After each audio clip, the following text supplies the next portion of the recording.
صبر کا، شکر کا، قناعت کا، رجوع اللہ کا سبق دیتے ہیں. اصل موضوع ہی ان کا ہے. لیکن اب چونکہ صوفیاء کی جماعت میں وہ لوگ اللہ ماشاءاللہ خال خال رہ گئے، اور پھر یہ کہ بیٹھ گئے تعویذ دھاگے دینے والے، زاغوں کے تصرف میں، عقابوں کے نشے من. نتیجہ اس کا بڑا خطرناک برآمد ہوتا ہے. مضبوط فکریں کبھی آپ اس روایت کو دیکھیں اور یاد کر لیں نا تو یہ بڑا نفع دیتی ہے. نبی کریم علیہ السلام نے حضرت عبداللہ ابن عباس رضی اللہ تعالیٰ عنہ سے فرمایا، عبداللہ، ساری دنیا مل کے تیرا بھلا کرنا چاہے کر نہیں سکتی جب تک رب نہ چاہے. اور فرمایا سارے دنیا دار مل کے تیرا کچھ بگاڑنا چاہیں بگاڑ نہیں سکتے جب تک رب نہ، چھوڑ دے بیٹا، آپ جب تک اللہ نہ چاہے. تو پھر رجوع تو اللہ کی جانب کرنا چاہیے. نبی اکرم صلی اللہ تعالی علیہ وسلم نے اپنی امت کو توانائی اس بات سے دی کہ اللہ ہمارے ساتھ ہے. آپ دیکھیے فکری تندرستی کتنی زیادہ ہے کہ 1000 کے مقابلے میں 313 لوگ ہیں. نہ اسلحہ پورا ہے، نہ گھوڑے پورے ہیں، نہ خوراک پوری ہے، لیکن وہ میدانوں میں اس طرح لڑے ہیں کہ 1000 کو بھاگنے پر مجبور کر دیا. وہ ابو جہل نے جب کہا نا جاسوسوں سے کہ جاؤ پتہ کر کے آؤ، تو انہوں نے آ کے کہا وہ تو 313 لوگ ہیں، بچے بھی ہیں، بوڑھے بھی ہیں، چیز کوئی نہیں پاس. تو ابو جہل کہنے لگا پھر تو انہیں گھوڑوں کی پشتوں پر باندھ کے مکے لے جائیں گے، وہاں جا کے دیکھیں گے کیا کرنا ہے. تو جاسوس کہنے لگا سردار اگلی بات بھی سننا، ہے تو 313 لیکن جان ہتھیلی پہ رکھ کے آئے. جس کے خیمے کے پاس سے گزرے ہیں شہادت کی دعا مانگتے دیکھا ہے. ان کی آنکھوں سے چمکتی ہوئی روشنی اور ان کے لفظوں سے پھوٹتا ہوا ولولہ اور ان کی آوازوں سے نکلتا ہوا دبدبا کسی جگہ بھی انہیں کمزور نہیں ہونے دیتا. ان کے اندر کہیں بھی کوئی کمزوری نہیں آنے دیتا. غریبی کا نام لے کے سارا دن پریشان ہونا، غریبی کا نام لے کے اپنے آپ کو مظلوم ثابت کر کے لوگوں کو مدد پر اکسانا بندہ مومن کا یہ طریقہ نہیں ہے. اپنی توجہ اللہ کی جانب کرے، نبی رحمت علیہ السلام کی بارگاہ میں استغاثہ پیش کرے. لیکن دنیا داروں کو مائل کرنا، لوگوں کی جیبوں کی طرف دیکھنا، یہ مومن کی شان گردن کو جھکا دیتا ہے. خیرات کا پتھر جہاں میں مانگنے والوں کے سر کبھی اونچے نہیں ہوتے، اور غیرت ہے بڑی چیز جہانے تگو دو میں. بھائی آپ طاقتور بنے. دیکھیں نا ایک نوجوان نے آ کے حضور کی بارگاہ عالی مرتبت میں عرض کیا تھا، یا رسول اللہ صلی اللہ علیہ وسلم غریب ہوں کچھ دیجئے. تو حضرت جابر ابن عبداللہ رضی اللہ تعالیٰ عنہ فرماتے ہیں ہم نے حضور سے بڑا کچھ سنا، یہ لفظ نہیں، لفظ لا، یعنی میرے پاس نہیں ہے، یہ ہم نے حضور سے سنا ہی نہیں.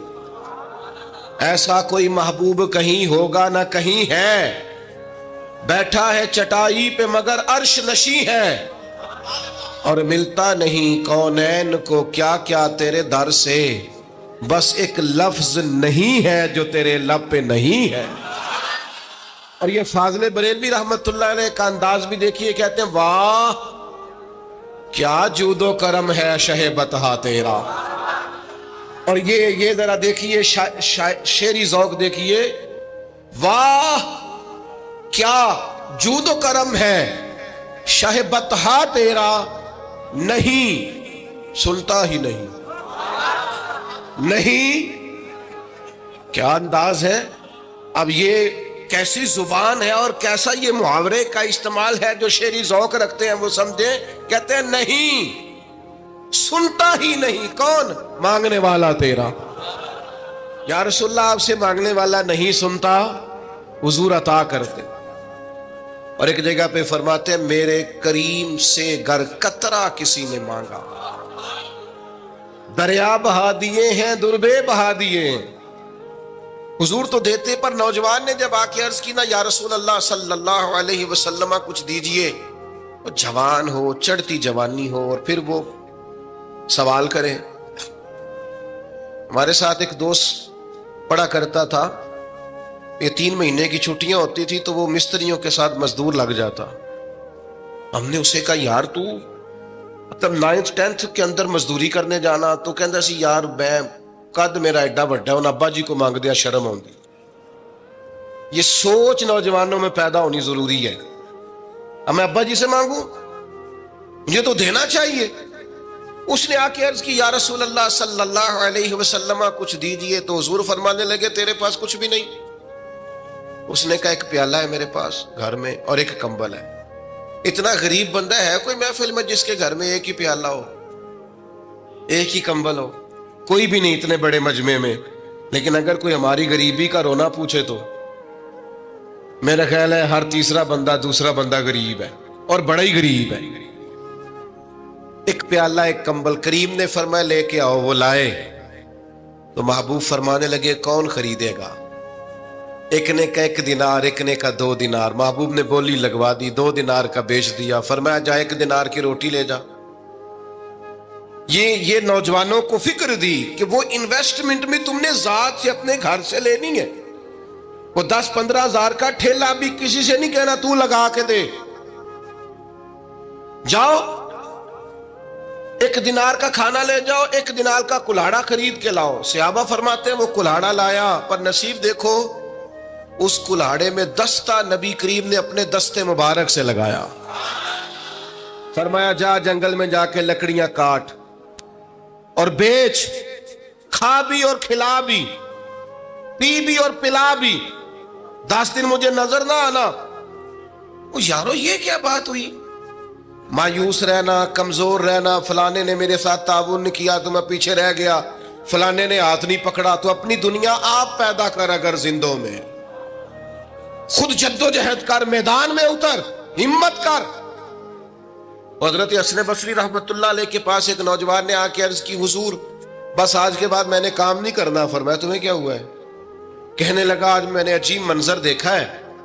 میں نے دیکھا ہے کہ ایک شیر نے شکار کیا بکرے کا, آدھا کھایا ہے, آدھا منہ میں پکڑ کے پہاڑی پہ چڑھ گیا.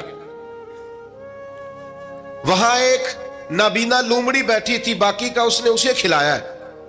تو حضور میں یہ سمجھ گیا ہوں کہ جو رب اس نابینا لومڑی کے لیے بندوبست کرتا میرے لیے بھی کرے گا, لہذا میں نے کام نہیں کرنا. حضرت حسن بصری بڑا مسکرائے, فرمانے لگے کہانی میں کردار تو نے 2 دیکھے, ایک شیر ایک لومڑی. فرمانے لگے کیا بات ہے تیری, تو نے لومڑی بننے کا پروگرام بنایا, شیر بننے کا کیوں نہیں بنایا؟ تو شیر بننا, شکار کر, خود بھی کھا دوسروں کو بھی کھلا. یہ کیا بات ہوئی؟ امت کے جوان فائلیں لیے دفتروں کے چکر لگاتے اور اپنی بغل میں کاغذات لیے امبیسیوں کے پھیرے کاٹتے اور ایجنٹوں سے سوال کرتے کہ مجھے ملک سے باہر جانا ہے, کیا طریقہ ہے؟ یہاں رہ کے بھی محنت ہو سکتی ہے, اپنی مٹی پہ چلنے کا سلیقہ سیکھو. سنگ مرمر پہ چلو گے تو پھسل جاؤ گے. دوستو سنو, میرے کریم نے فرمایا جا لکڑیاں. ایک پیشہ برا ہے میرے بھائیوں, ایک پیشہ, وہ ہے کسی کے آگے ہاتھ پھیلانا. باقی دنیا میں کوئی پیشہ برا جو ٹھیلا لگاتا ہے اور مالٹے بیچتا ہے اور سیب بیچتا ہے, بڑا عزت والا آدمی. یہ شارٹ کٹ چھوڑ دو, دوسروں پہ بھروسہ کرنا چھوڑ دو. وہ شاعر ایک بیٹھا تھا نا, شاعر مجھ سے ناراض نہ ہو جائیں, تو کئی دفعہ وہ شعر و شاعری میں بھی ان کی حالت بڑی خستہ ہو جاتی ہے. جن دنوں لوگ پتلے کپڑے پہنتے ہیں, بعض شاعروں نے ان دنوں میں بھی موٹی چادر لی ہوئی ہوتی ہے. تو ایک جگہ بیچارہ بیٹھا تھا کونے میں, اللہ ماشاءاللہ سب کی بات نہیں, تو حالت ایسی خستہ تھی. ایک بندہ 5 روپے پھینک گیا, تو تھا خوددار, بڑی تکلیف کو اٹھا اپنے پیسے. تو اس نے کہا آپ کی حالت بتا رہی ہے, آپ کو ضرورت ہے. اس نے کہا ضرورت پڑی تو اللہ رسول سے مانگوں گا, تیرے سے کیوں مانگوں گا؟ شعر بڑا قیمتی کہا. اس نے کہا یہ آرزوئے کرم اور میں آپ سے کروں, یہ آرزوئے کرم اور میں آپ سے کروں, یہ بھیک اس کو دیجئے جس کا خدا نہ ہو. میں تو وارث ہے میرے اللہ رسول, میں کو لاوارث ہوں کہ تیرے سے مانگتا پھروں.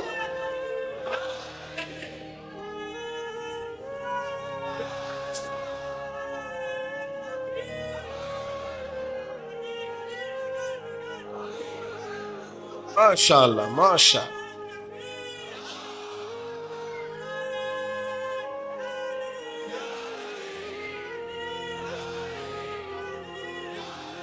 بس ہم سمجھے ہماری قیمت وصول ہو گئی. اگر خودداری پر نوجوان نعرے لگانے لگ گئے تو پھر تو بات بن گئی.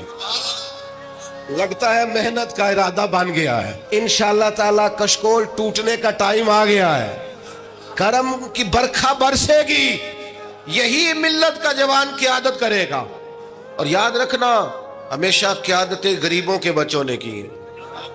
جنہوں نے آدھی قیمت پہ کتابیں لے کے پڑھی ہیں, بڑی ڈگریاں انہوں نے حاصل کی ہیں. یہ کمزور نہ پڑھو. نبی پاک داعیہ اللہ ہے, حضور نے جگایا ہے. 15 دن نظر نہ آنا, مزدوری کر. وہ نوجوان 15 دنوں کے بعد آیا. اب تیرا حال کیا ہے؟ اس نے کہا حضور پہلے ایک پیالہ تھا نا, اب سارے گھر کے برتن بن گئے. پہلے ایک بستر تھا, اب سارے گھر کے بستر. اور نوجوانوں, ہم نے سہارا بننا ہے. ماں سے کہنا ہے اب تو نے آنسو نہیں بہانے, تیرا پتر بڑا ہو گیا ہے. بہن سے کہنا ہے اب تو کبھی پریشان نہیں ہوگی, تیرا بھائی بڑا ہو گیا ہے. بوڑھے باپ کے پاس بیٹھ کے کہنا ابا جی بس اب آنسو پوچھ دو, آج کے بعد پریشان نہیں ہونا, پتر جوان ہے. اپنی بیوی سے بچوں سے کہنا کہ کسی خواہشات پوری کرنے کے لیے تمہیں دیر تک انتظار نہیں کرنا پڑے گا, ہم میدان میں ہیں. بس اپنی مٹی پہ چلنے کا سلیقہ سیکھو. سنگ مرمر پہ چلو گے تو پھسل جاؤ گے. نبی پاک نے محنت کو سپورٹ کیا ہے, مشقت کو سپورٹ کیا.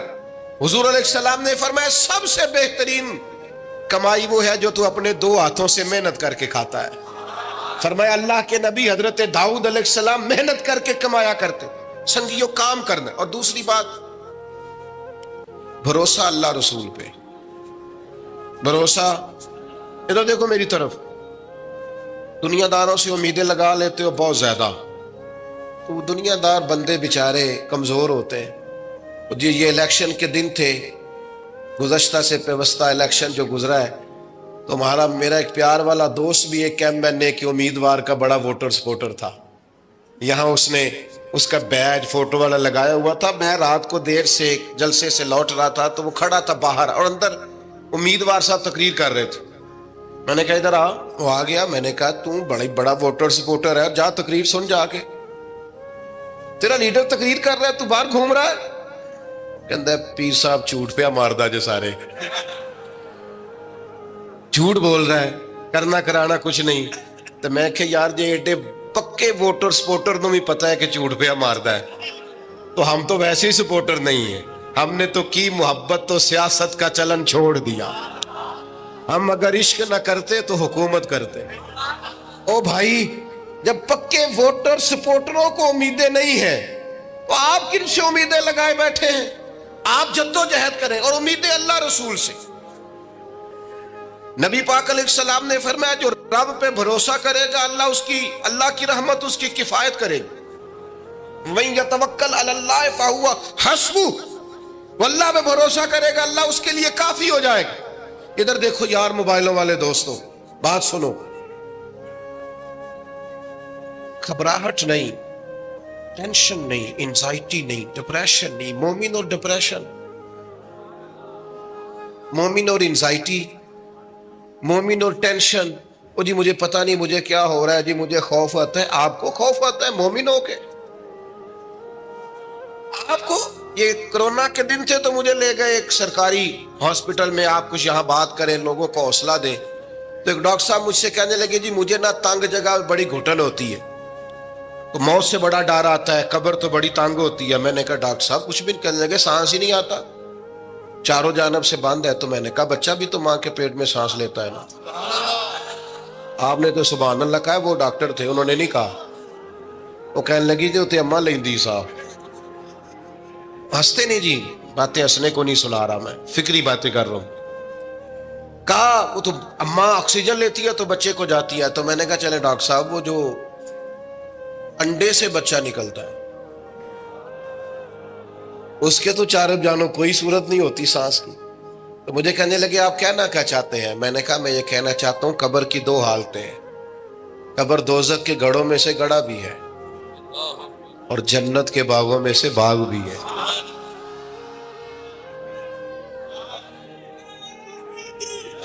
سنو یار، اللہ آپ کو خوش ہو. ماشاء اللہ. سنیں جی، سنیں. میں نے کہا اگر کسی کا یہ ذہن بن جائے کہ مرنے کے بعد میں نے باغ میں جانا ہے، 1 منٹ کے لیے سوچو نا یار. یعنی ادھر قبر بند ہوئی تو نیچے باغ، اور باغ بھی معمولی نہیں، جنت کے باغوں میں سے باغ. اور باغ ایسا شاندار جس میں آنکھ کھلی تو پہلی زیارت ہی مدینے والے معبود کی.